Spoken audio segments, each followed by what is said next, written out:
Hey guys, welcome to our new video. এটা ছিল আমাদের ডে 3 অফ অরুণাচল প্রদেশ।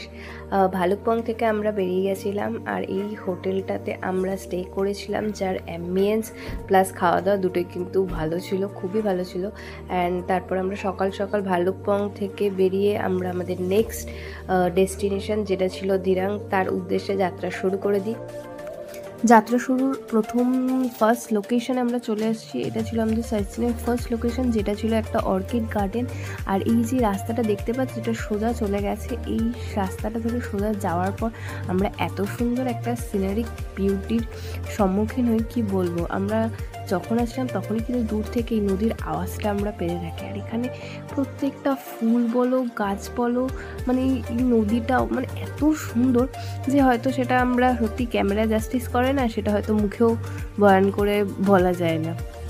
এই সুন্দর সিনারিক বিউটি, তারপর অন দ্য ওয়েতে এই ছোট্ট ছোট এই ঝর্ণাগুলো, এই সব সুন্দর দৃশ্যগুলো এনজয় করে সকালের ব্রেকফাস্ট সেরে আমরা চলে গেছিলাম আমাদের সেকেন্ড লোকেশন, যেটা ছিল একটা হ্যাঙ্গিং ব্রিজ।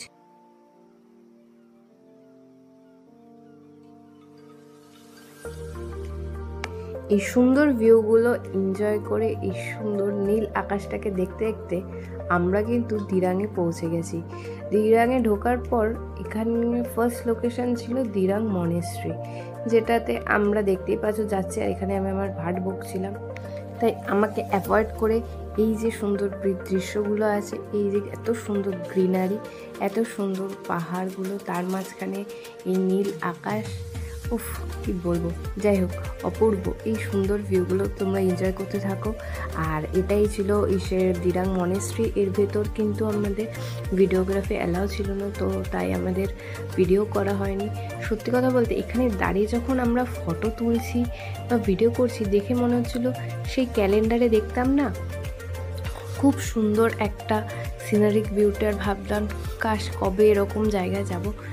বিশ্বাস করো, আমার কাছে কিন্তু অরুণাচলের যে প্রাকৃতিক সৌন্দর্য এই অক্টোবরের শেষের দিকে আমরা পেয়েছি, ঠিক সেরকমই ছিল। যাই হোক, তারপরে আমরা দুপুরের লাঞ্চ সেরে আমরা আমাদের স্টের জন্য চলে এসেছিলাম এখানে এই হোমস্টেটা। আর এটা ছিল একটা ছোট্ট আমাদের রুম ট্যুর।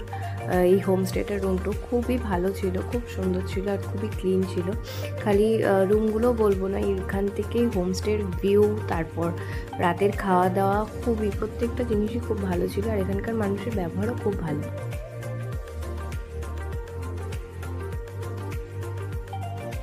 এরপরে এই হট কফির সাথে